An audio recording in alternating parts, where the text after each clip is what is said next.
toutes, c'est Fils pour le Bros Garage. On est mardi 14 mai, AutoNation est dans 5 jours. Aujourd'hui, il nous reste 2-3 petites choses à finir sur nos différents véhicules. Notamment, moi, ce matin, ça va être la pose de la lame arrière sur la Civic. Donc, on va aller se faire tout ça. Là, je me dirige vers Leroy Merlin. On va aller acheter des rivets pour fixer ça. Et puis, voilà. Cet après-midi, il y aura Cam au garage avec Jimmy qui va nous rejoindre un peu plus tard. On a aussi plein de trucs à faire en hors caméra pour que le garage soit nickel. Donc voilà, encore une journée chargée. C'est parti.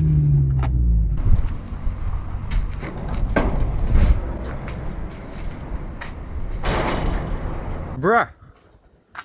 La gueule du garage. Et bah c'est plus ce que c'était le gros garage rangé. Hein. J'ai besoin de ça. Oh.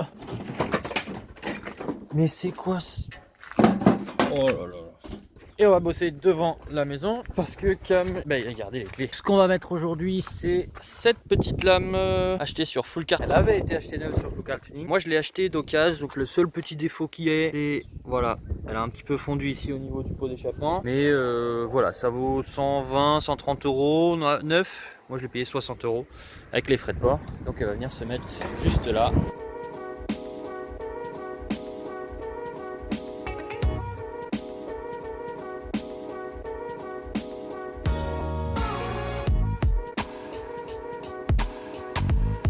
Stop là, je démonte la roue, ok machin. Il reste 2 vis en dessous, à ce niveau là, ici et là-bas à démonter. Forcément c'est du 10, forcément. Voilà. Donc le 10, je pense que c'est universel. Hein. Pouce bleu si toi aussi, tu perds toujours la feuille de 10. Il me dit ouais elle est dans la caisse, t'inquiète. Ouais bah, pour le moment je la trouve pas beau. Fuck. J'avais oublié ce détail. Le néon est accroché au bas de caisse. Donc en fait bah on va faire la modif ici. Hein. J'ai posé pare-choc sur un truc et puis au moins ça forcera pas trop là. Au moins on pourra percer les trous, prendre les mesures tranquille. Je voulais faire ça là-bas tranquillement au garage, mais j'ai la flemme de refaire des soudures et des trucs comme ça après. Donc en fait ce qu'il faudrait que je fasse, je pense, c'est un truc ici là. Avec vous savez, les clips style domino mais qui se clipsent pour pouvoir l'enlever un peu quand j'ai envie. Je vais voir si Camille il a ça quelque part. Bon bah au final j'ai pas eu la foi d'attendre, j'ai coupé. Voilà j'ai coupé. Bon on fera un truc propre avec un clips un jour. C'est pas trop grave, pour l'instant je vais faire un nœud là en attendant. Comme ça le jour où j'ai besoin d'enlever le pare-choc, et bah on pourra tranquillement. De toute façon il fallait que ce soit fait un jour, alors autant couper là tout de suite. Maintenant on va pouvoir bosser tranquille au garage. Pour l'instant je l'ai juste fait tenir en place comme tout à l'heure. Elle est plutôt pas mal. On va peut-être juste la faire remonter un peu ici, mais ça se fera avec les rivets sur la gauche. Je choisis de mettre des rivets parce que au moins on est tranquille, on bougera vraiment pas. Il n'y a pas un produit qui peut arriver avec un pauvre tournevis et puis me la voler. Ça va être ça aussi. Vu que je suis tout seul, bah, ça va tourner à la GoPro. Et puis voilà.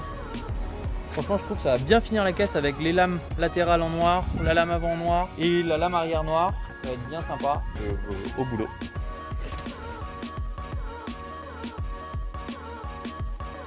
Bon du coup les rivets ça passe pas, ils sont trop courts. Donc ce qu'on va faire, on va y caler des vis. Donc ça va être, hop, on va mettre une rondelle ici, on va remettre une rondelle en dessous, un écrou. Idéalement on va mettre un deuxième écrou avec le petit filetage, enfin le petit frein. Voilà, le premier boulon est mis. Là en gros voilà, j'ai trouvé une vis à tête plate. J'ai mis écrou avec contre-écrou, comme ça on est sûr que ça bougera jamais. Maintenant il va me rester juste à visser pareil de la même manière de l'autre côté. Et ensuite on fera les petits ajustements avec une deuxième vis à ce niveau là. Et pareil de l'autre côté. Allez go. Voilà comment ça rend là. Putain je suis vraiment super content. Il me restait à finir les petits ajustements en bout là pour que ça vraiment qu'il n'y ait plus le petit jour ici. On va essayer de cacher ça. Et puis voilà, bon il y en a encore qui vont dire ouais c'est du manouche etc. Et bah écoute ouais, mais c'est comme ça, j'ai pas trouvé d'autres solutions. Les rivets ça passait pas. Je voulais quelque chose qui tienne vraiment. Et au final bon. Ouais, ok, on a une vis qui dépasse de là à l'intérieur. Mais qui va aller regarder à l'intérieur? perçons. Voilà, finition, ensuite on remonte sur la bagnole et puis on va voir comment ça rend une fois tout bien installé. Petite astuce, si vous êtes tout seul et que vous voulez réduire l'espace qu'il y a là pour mettre la vis correctement, prenez une pince, voilà, je sais pas comment ça s'appelle, mais une pince autobloquante on va dire, qui permet de maintenir bien serré la lame contre le pare-choc. Et là du coup bah c'est pile à l'endroit que je veux, donc je vais pouvoir mettre une autre vis là-haut, juste là. Bon, on vient de remonter tout ça. Maintenant je vais juste remettre, vous voyez, réajuster parce que là faut juste remettre les vis, etc., que ça tienne parfait. Ensuite on aura, je pense, de la découpe à faire au niveau du pot d'échappement parce que il était fondu avant. Je pense qu'il avait le même pot que moi, donc ça frotte. Voilà, juste ici. Là ça frotte, donc on fera une petite découpe un peu plus prononcée au niveau de l'arche, histoire que ça fonde plus et que ça pue plus le plastique dégueulasse. Plutôt content du résultat. Je vais remettre tout ça et puis retourner la voiture, comme ça vous verrez avec le soleil qui vient de l'autre côté, ce sera beaucoup plus joli. Donc voilà le résultat au soleil, la lame toute fixée, posée, tout ça qui fit parfait sur le pare-choc. Donc là on va voir ce que ça fait. Pour l'instant, écoute, voilà, ça chauffe pas trop. On traitera ça plus tard. Pour ce week-end ça ira. Ça finit bien la caisse, je trouve. Ça finit vraiment bien la caisse. On a la lame arrière, les bas de caisse en noir, la lame avant.